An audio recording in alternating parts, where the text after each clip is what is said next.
പണ്ട് നമ്മുടെ വിജയമാത ഗവൺമെൻറ് പറയുന്ന ഇംഗ്ലീഷ് മീഡിയം പറയുന്നത് ഒന്ന് മാത്രമേ ഉള്ളൂ. ഇന്നിപ്പോൾ സർക്കാർ സ്കൂൾ എല്ലാം ആയി. പക്ഷേ അന്നത്തെ വിജയമാത പറഞ്ഞ നിസ്സാരക്കാർ മാത്രം അവിടെ പഠിക്കാൻ പറ്റില്ല.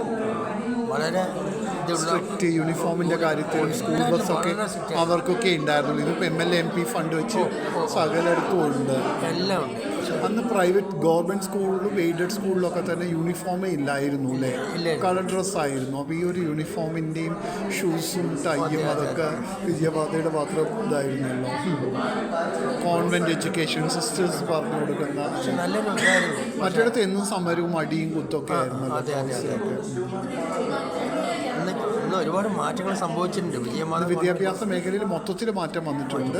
സ്കൂളുകളുടെ എണ്ണത്തിലും മറ്റതൊക്കെ ധാരാളമായിട്ട് മാറ്റങ്ങൾ ഇന്നും അത് ആ പഴയ പ്രതാപപ്പോഴും നിന്നുകൊണ്ടിരിക്കുന്നുണ്ട്. വിജയമാതിരി കുഴപ്പമില്ല. ഇന്നും നല്ലൊരു പേര് ഇന്നുമുണ്ട്. പേര് അതാണ് ഫസ്റ്റിൽ ഇംഗ്ലീഷ് മീഡിയം. ഓർമ്മയില്ല ഫോട്ടോ.